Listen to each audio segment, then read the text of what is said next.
Hi and welcome to another ABRSM Trinity oral training live stream. And as I always do, let's explain a few house rules before we start.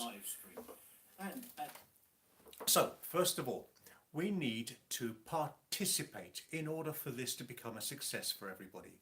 Okay, so if I give a question, don't just sit there shyly, but actually participate and say the answers to the questions.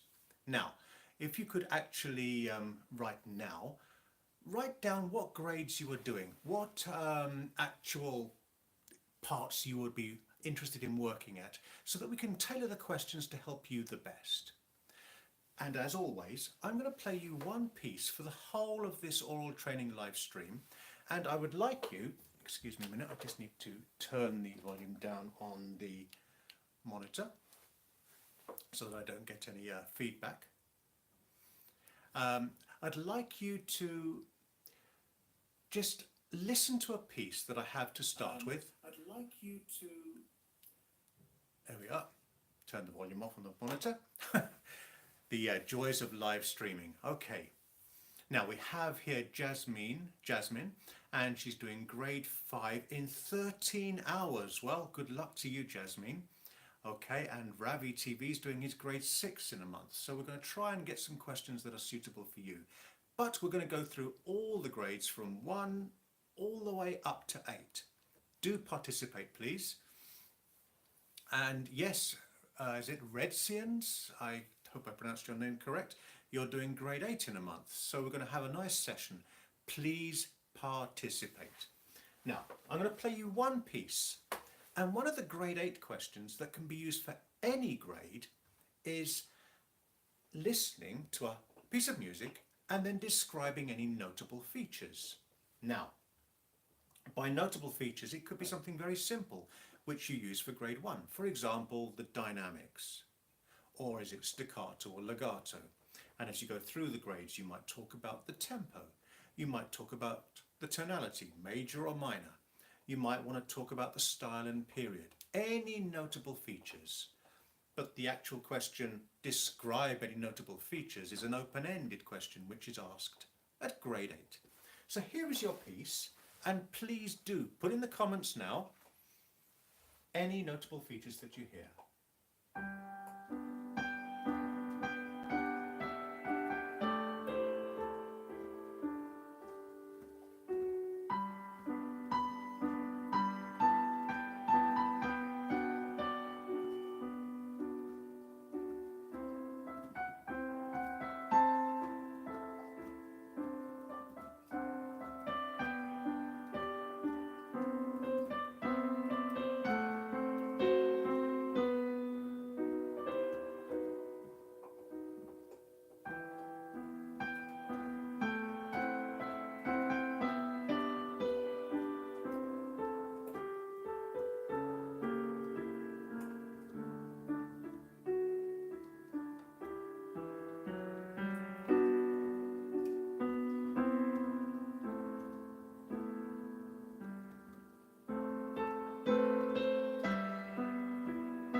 Okay, right.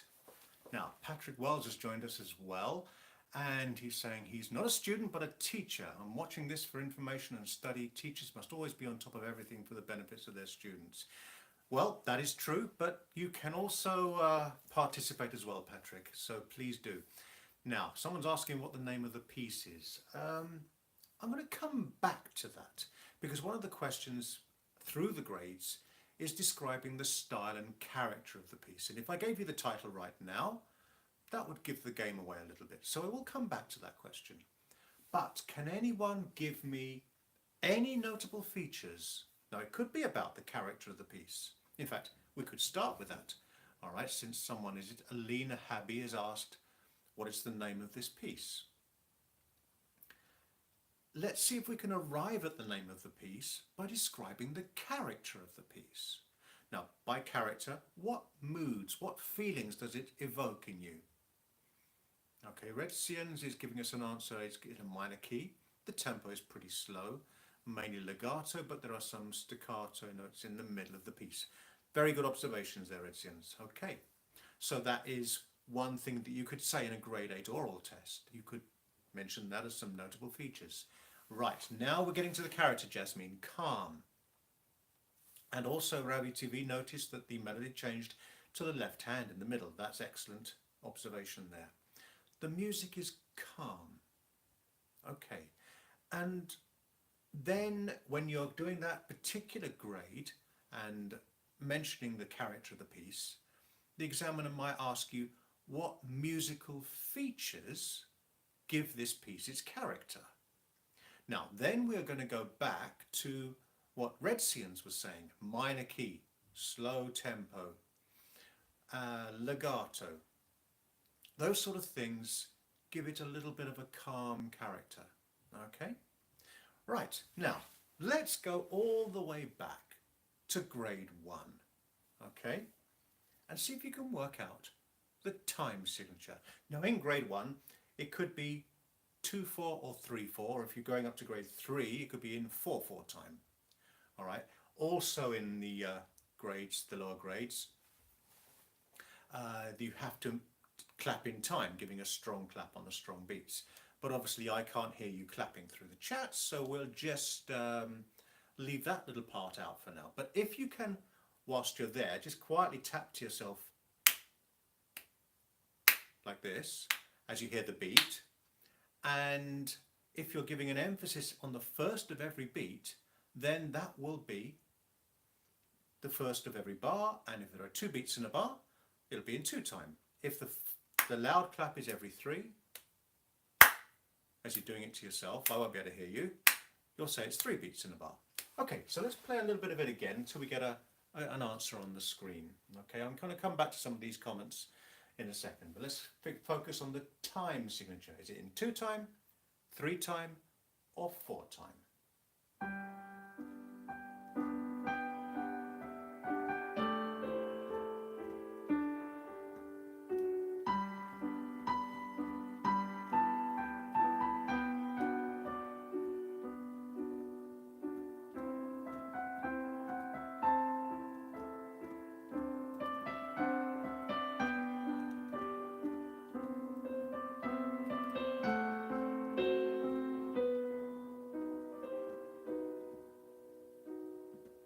I think that's enough for you to possibly work out the time signature. Now, what can confuse some people is that they clap the quavers within beats. So, if it's calm, the beat is probably not going to be click, tick, tick, tick, tick, tick, tick, tick, tick, tick, tick, tick. That'd be too much, okay? It would be on every other note that you're hearing. Tick, tick, tick. 1. Okay, we have a suggestion from Ruth saying it's in 4 time. I can understand where you're coming from. Do we have any other suggestions possibly? Because 2 time from Ravi TV. Now, 2 time and 4 time are very easy to confuse one with the other because 2 divides into 4. But is there an equal emphasis on the first and the third beat that you're hearing in 4? Or is the first beat a little bit stronger than the third beat? Okay, I'll show you what I mean. If it was in 4, a little bit loud on the first one.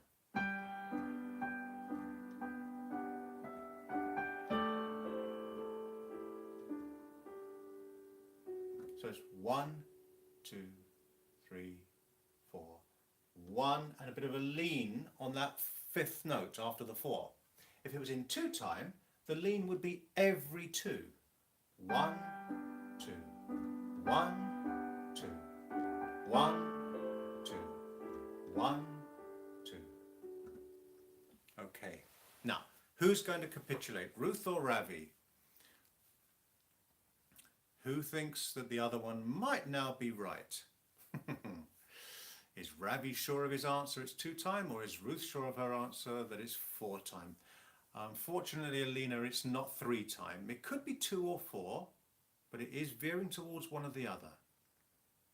Ha, deleted message now. Fair enough. Okay, let's just try and count out loud. Patrick's agreeing with Ruth. Okay, let's count to 4. 1, 2, 3, 4. 1, 2, 3, 4. Okay, that would be in 4 time. Now I'm going to play it in 2 time.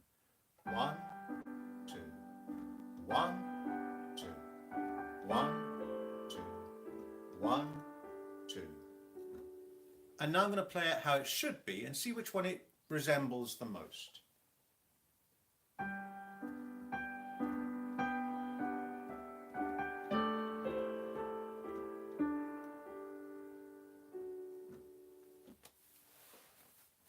So Ruth, do you think Ravi's right, or Ravi, do you think Ruth is right? So I've got a shadow coming across me there. Patrick's going with Ruth. Do we have any more votes? Ruth is going for 2 time. You are correct. Okay, so we got that one. It's 2 time, okay? It is a very subtle difference between 2 and 4 time, and probably in an exam you wouldn't lose too many marks for saying 4 if it was supposed to be 2. Okay, now let's do a little passage from bar 9 and let's talk about the dynamics, okay? Just discuss the dynamics that you hear here.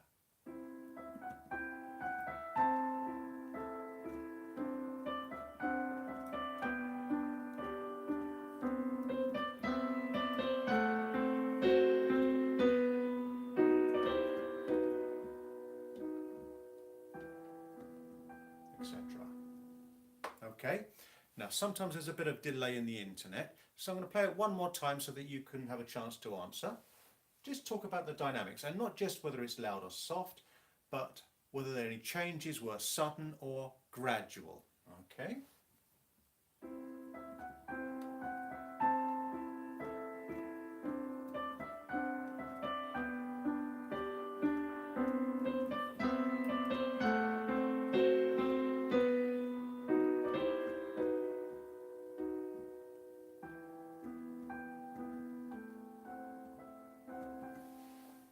Okay, might be a fairly easy question for some of you doing the higher grades. I noticed above we had 6s and 8s and 5s, so this should be fairly basic for you. So no hesitation, let's have some participation and discuss the dynamics there. Okay.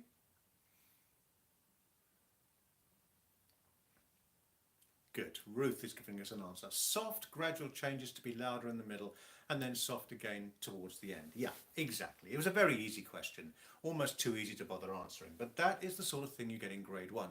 And we did have a grade 1 candidate above, I seem to remember, and please do participate. Okay, now let's talk about the same section, and maybe you can already answer it.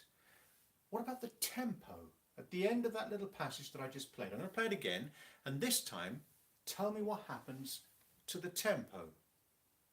Yeah, crescendo and decrescendo. Does the tempo stay the same, get faster, get slower? Let's have a listen.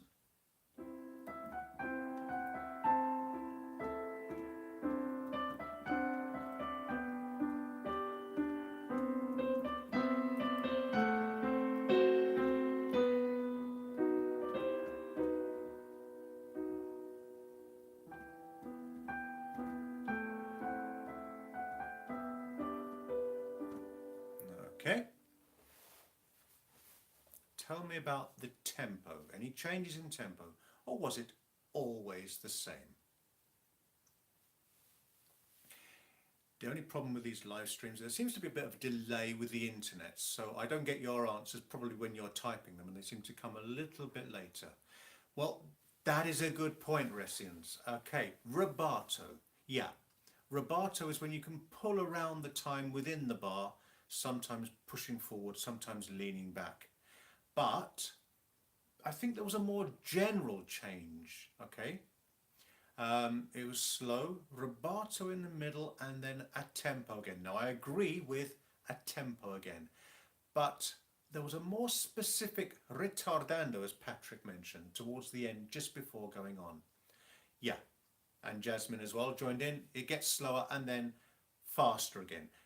The getting slower was a gradual change, and the faster again, as someone mentioned just above, who was it, Ruth?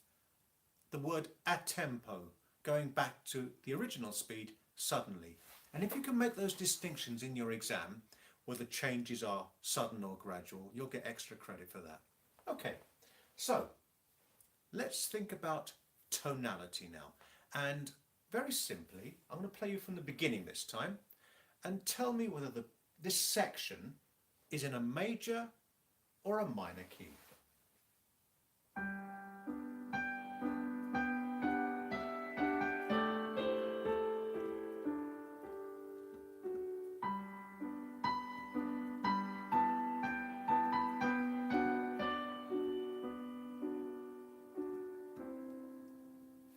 Okay.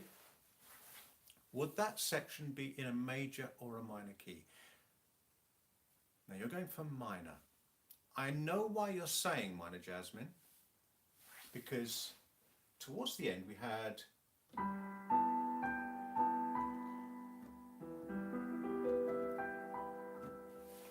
a minor chord.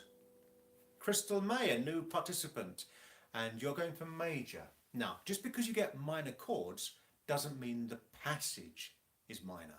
Okay, the general overall tonality is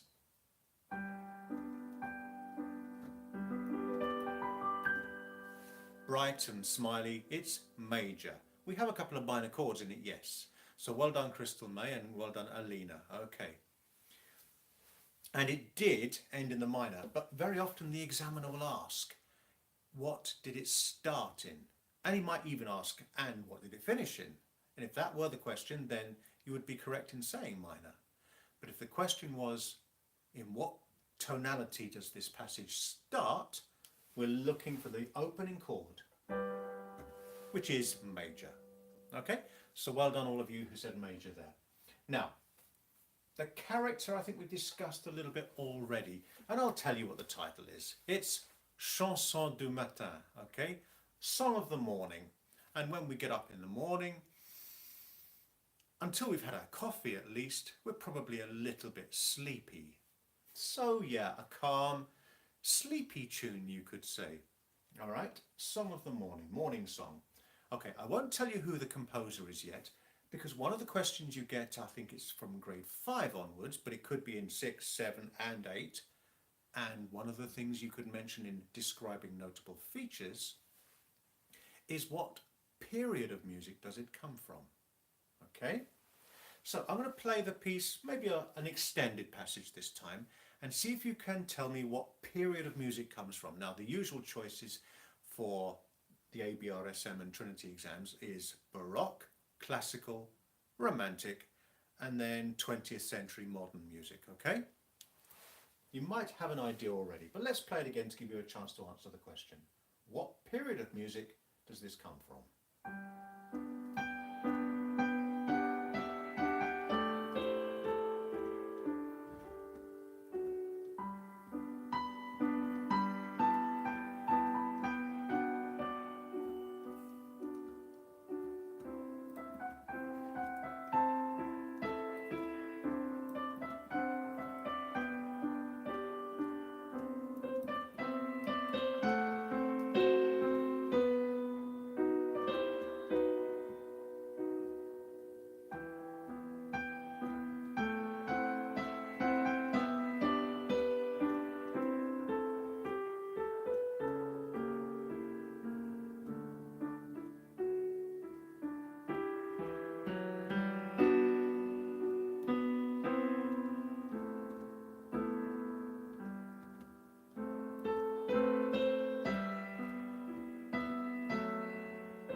Okay, whoa, there's a lot of answers up there.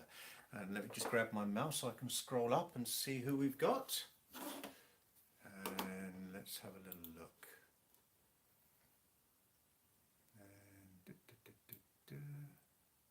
Okay, Jasmine's going for classical, Patrick romantic, Alina romantic, Crystal May classical, Ramses Ruiz classical, and Caesar D romantic, and Ruth is romantic.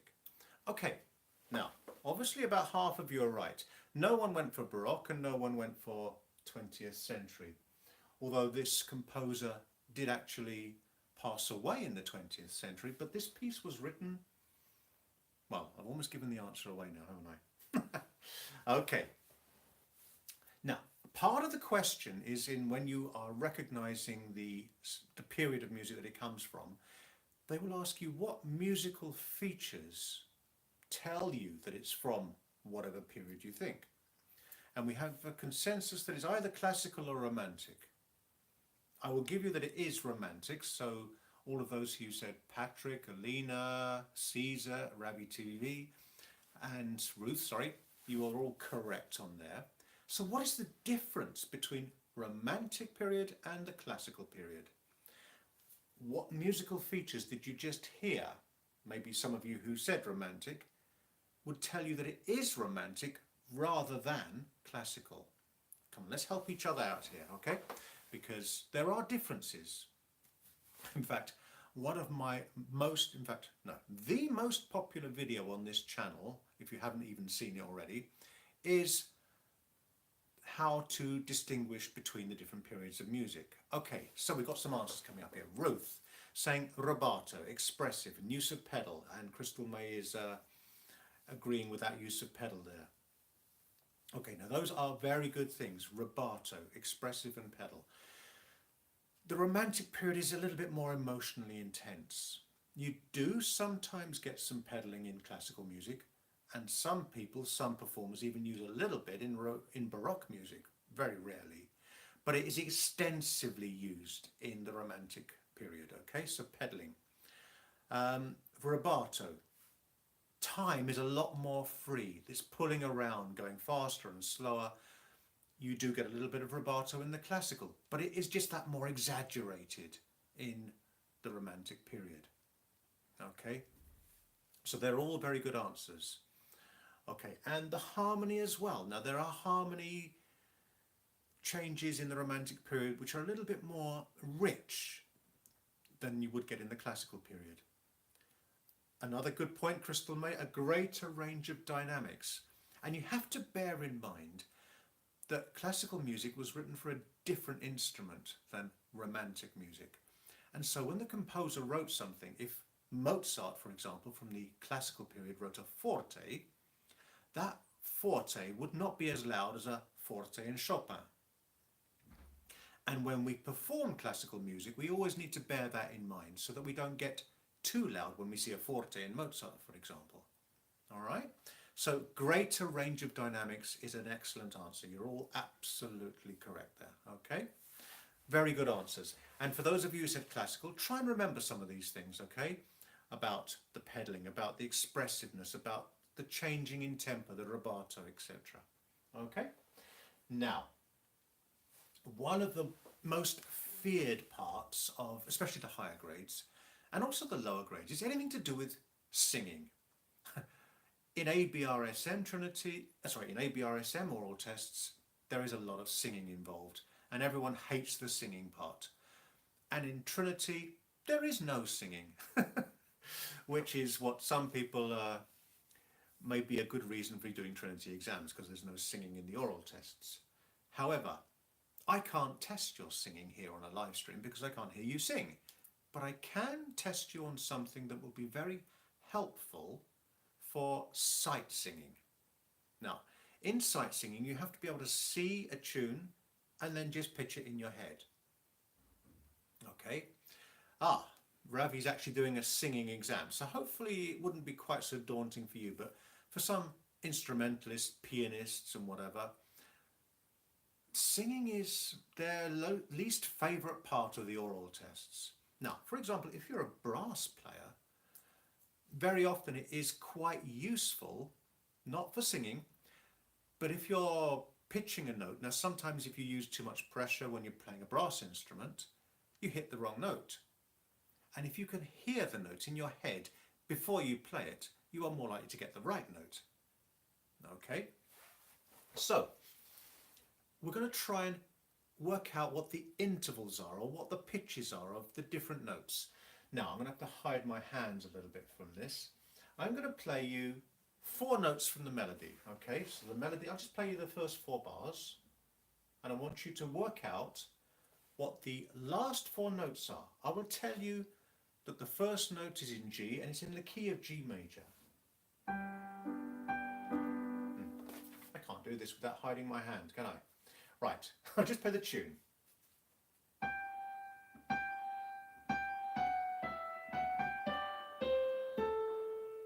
Now, the last 4 notes, I want you to try and work out what those pitches were. I'm going to give you the first one was a G. Now you can either tell me what the interval is to the next note, or just tell me what the letter name is of the next note. This is like doing reverse sight singing, okay? If you can do this, then when you see an interval of a second, third, fourth, hopefully you'll be able to pitch it in your head. It's doing like the backwards version of sight singing. So, here's your first note again. It's a top G. So what is the second note? Okay, it's going for a D, Redsian's saying, and it's an interval of a fourth. Okay, that is absolutely correct. And he's also worked out the other notes as well, so everyone can have a little look at that. Now, that is a really good skill to have, and if you can do things like that, then sight singing should be a lot easier. Okay, how to recognize a fourth? A good way is to have some little tunes in your head that start off with a particular very common interval. For example, the interval of a fourth is very well known from Eine kleine Nachtmusik from Mozart, okay? Patrick is going for GDCB and Redsian's GDCA, okay? Now, let's think about the next one. It's quite easy. Hopefully you can hear that is just a step. It's like the next note in a scale, okay? So from D down 1 step will be C. Now, is it a B or is it an A?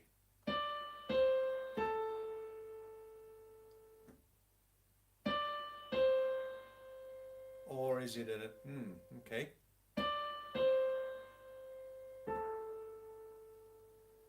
Jacques is saying it's an A. It's a C to A. Good. Right, now, that interval there, probably very easy if you can just think of an arpeggio. Yeah, it's a third. If you said it was a B, that would be just going down steps, like 3 blind mice, okay? Fair enough, Patrick. Don't worry, it's not a competition. We're just trying to help each other. All right, and if it was a G, it would be a much bigger jump. And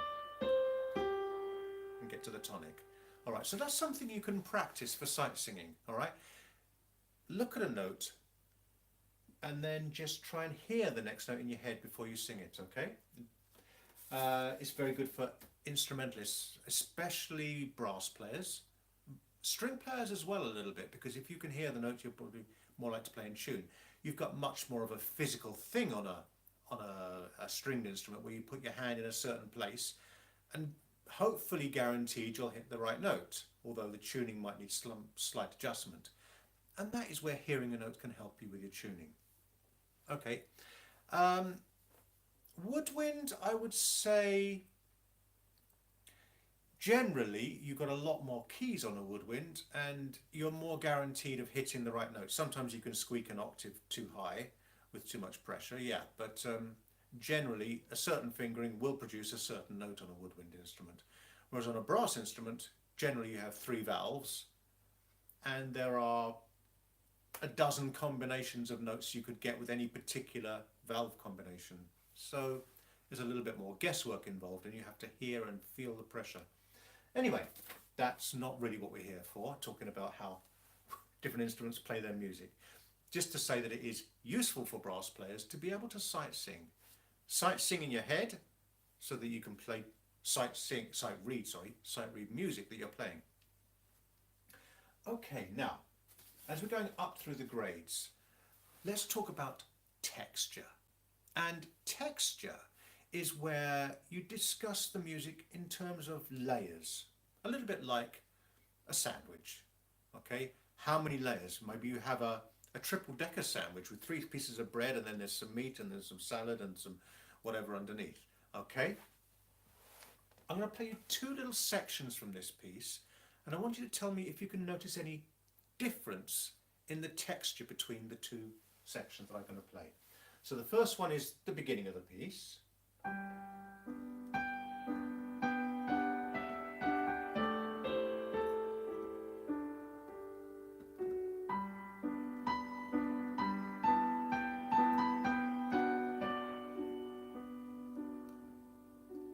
Okay, that's that section. And then the next section is the one that's carrying on.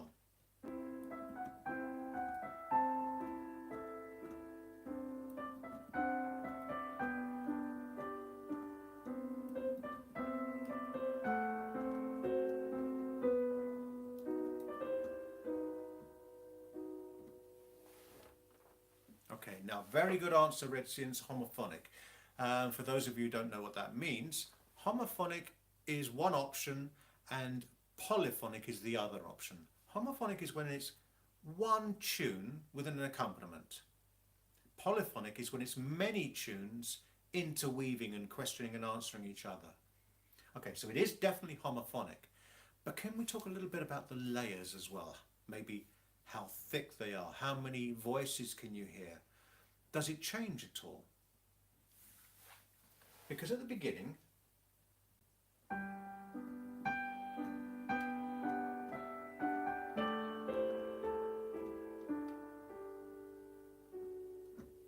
I think you would say that there are about, well, how many different things can you hear going on at the same time? There's obviously the tune at the top, and then underneath it, is there just chords?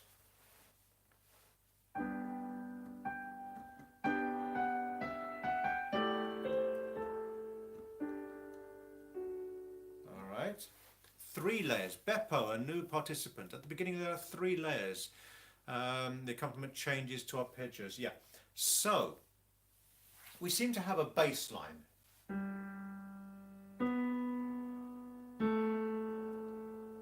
And then a middle part which plays like little chords off the beat. So they're like 3 layers. Excellent answer, Beppo.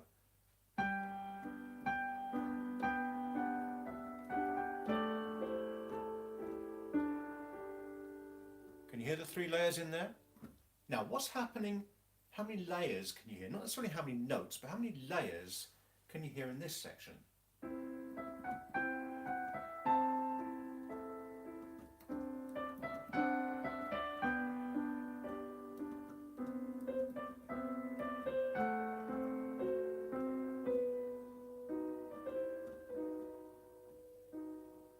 Yeah.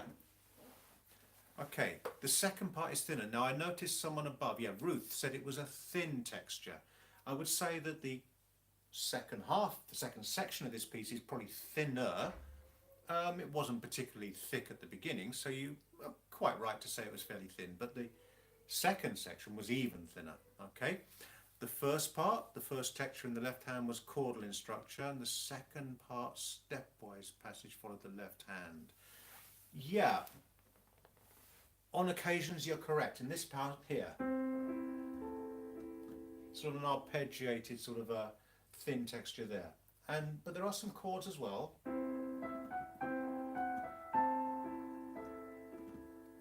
But because there are only 2 layers, even though one layer is quite a, well, is a chord, yeah, even though it's 2 notes, it's still 1 layer.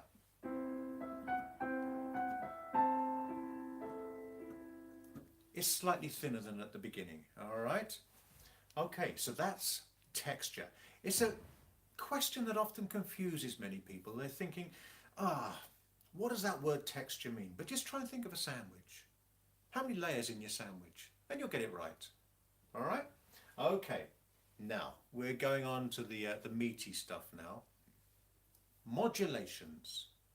Now, modulation isn't just a minor chord within a major key, like we had right at the beginning. Do you remember I said, what key does this piece start in? Is it major or minor? Okay.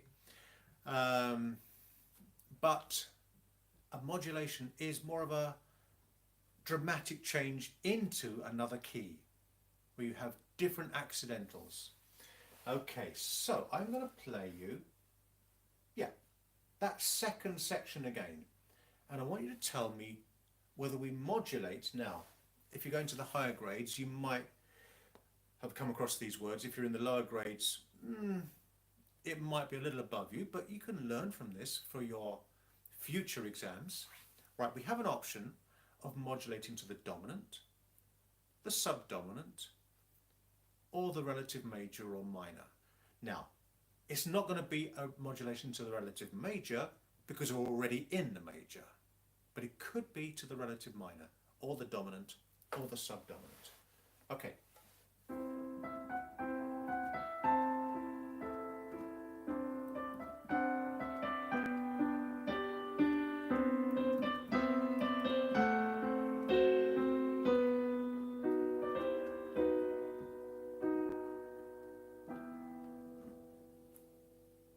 Okay, now we've actually completely changed key there. It's not just a minor chord within a major key. So, did it change to the dominant, the subdominant, or the relative minor? Okay, you're actually giving me a key there, E minor. Are you suggesting then that that is the relative minor? If you're good at your theory, you should know that.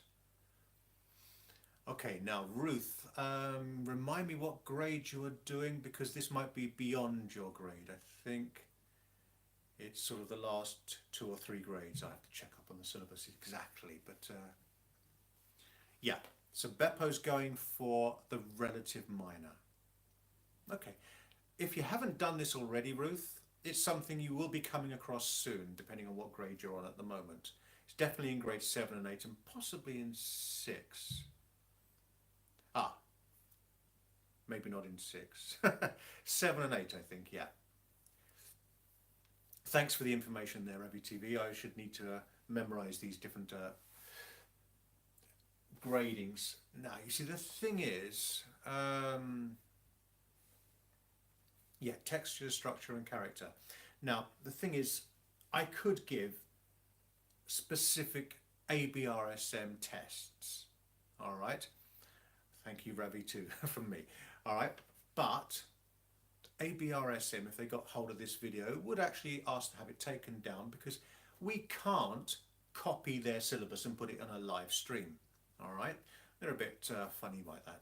So I just have to ask some general questions that relate to all the grades in ABRSM, and we can talk about which grades they might relate to, but I can't say, right, here is a grade 7 ABRSM test, okay, and then go through the specific format that they ask. But we can talk about them in general terms.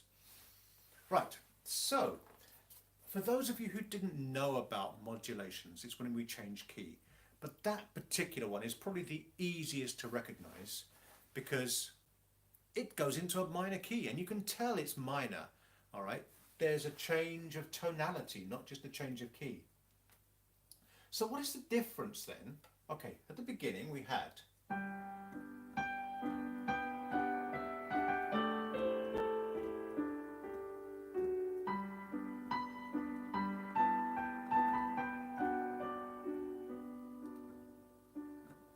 a minor chord at the end of that. Why was that not a modulation? Whereas this one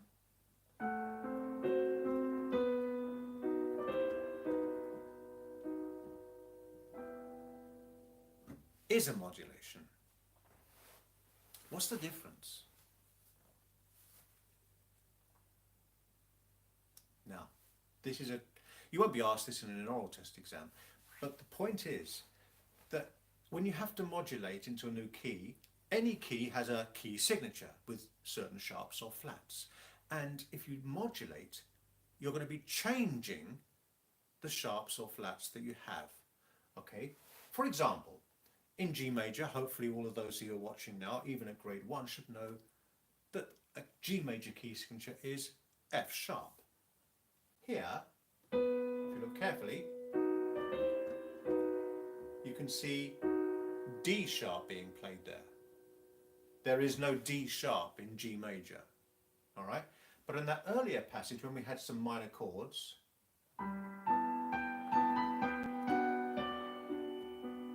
all the notes that I'm playing occur in G major, even though I've got a minor chord, all right?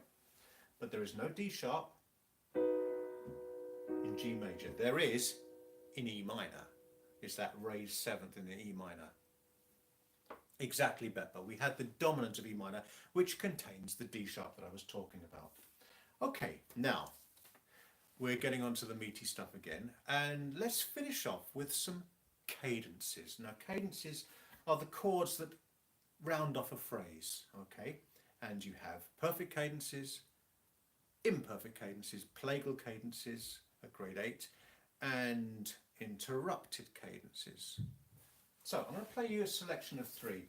This might go above the heads of some of those who are doing lower grades, but we're trying to make it a little bit for everybody. So here we go then. I'm going to play you, actually, the one we've just been doing. And just finish it off. No, that's the next phrase. We're just going to go from here. And if I finish there, is that a perfect cadence, an imperfect cadence, plagal or interrupted? Now it seems, Beppo, you're doing some higher grade here, so maybe you've got an answer for this one. What type of cadence was that last one? Jacques, well done, it's an imperfect cadence. Okay, now Ravi, perfect cadences sound finished. I made the mistake of going on to the next phrase the first time I played this, and that probably confused you a little bit. That's the end of the phrase. And then next phrase. If I had gone like this and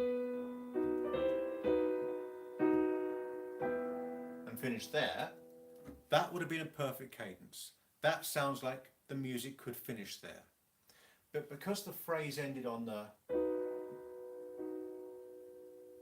and then the next phrase, which is not part of the same thing, is a different chord, it didn't sound finished until I went on to the next phrase, all right? So that first phrase is an imperfect cadence, yeah? Okay, now, what chords was I playing? Tricky this. I'm going to give you, just as chords, right, let's give you the key chord first. So here is E minor. What is this chord?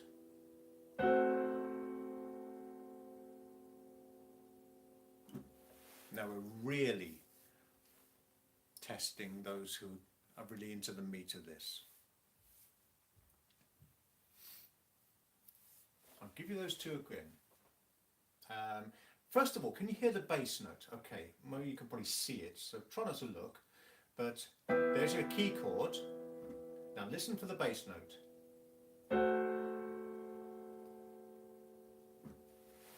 If you can just identify that bass note as the first, second, third, whatever of the scale,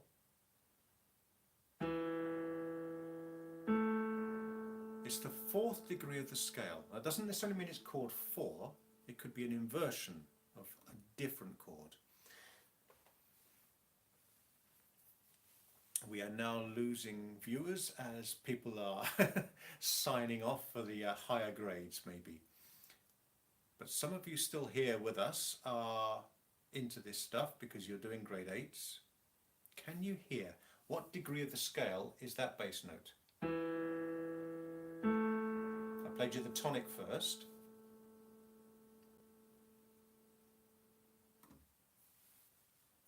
Some of you are very good at the intervals at the beginning of this session, so you should be able to get that. Hopefully it's not our grade 8s. The dominant would be there. It's an A. Right, now, it's a chord based on A. But, if it were A minor, chords, yeah? It could be chord 4, it could be 2B. If you make a chord 2, F sharp, A and C, and then move up one inversion, you get chord 2B. It has a certain sound to it, the diminished chord, yeah? Right, slightly different to the plain minor sound. That sounds sad, but this is more intense. Now, we're going from chord 2B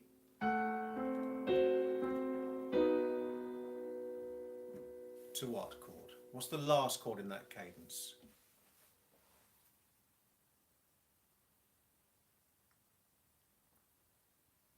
Chord 5, exactly, Redsians.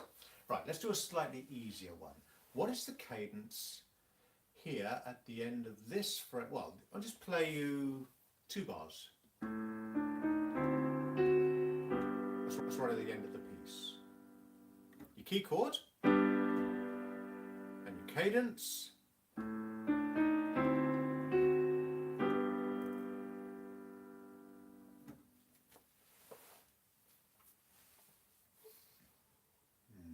B major, you're going back on the old one still, Beppo, yes.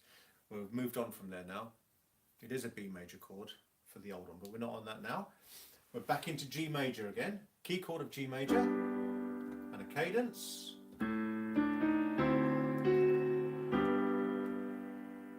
First of all, is it perfect, imperfect, plagal, or interrupted?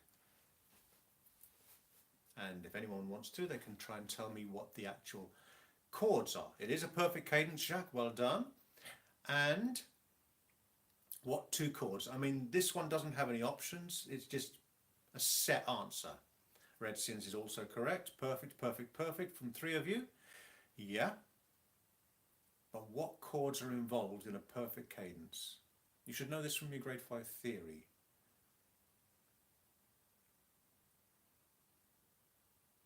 Waiting for an answer.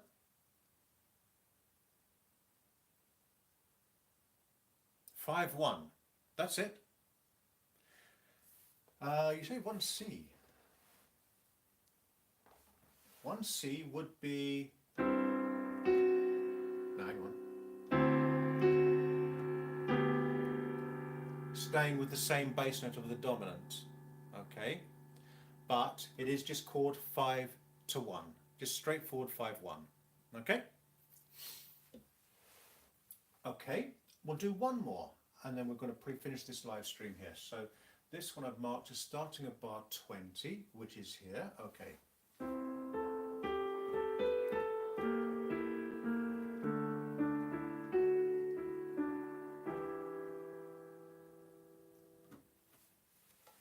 Right, so what cadence would that be? I'll give you the key chord now. And from bar 20,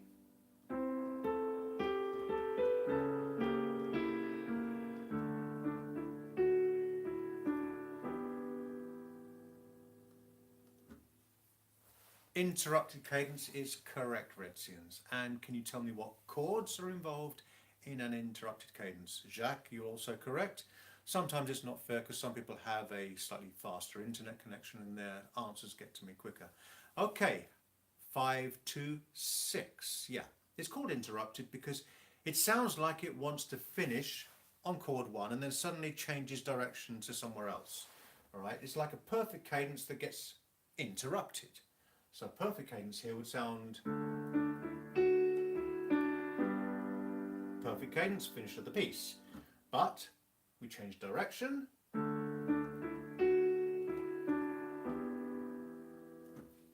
And an interrupted cadence always changes tonality, which also helps you identify it. Okay, so we're going to leave the live stream there soon, but thank you all so much for participating. It's been a very successful live stream, a lot of participants, and I'm going to be back again in 2 weeks' time. Tell your friends, tell your fellow music students that we're on in fortnightly on Sundays, and if it gets popular enough, we might go to weekly, but I'm going to leave it there for now. Patrick, if you want to leave any comments, not so much in the chat as we close this, but in the comments below the video when it goes back on the channel, all right, then I'll try and answer those as well. And yeah, pass the message on. We'll be back in 2 weeks' time for another live stream oral training session. And thank you again. Okay.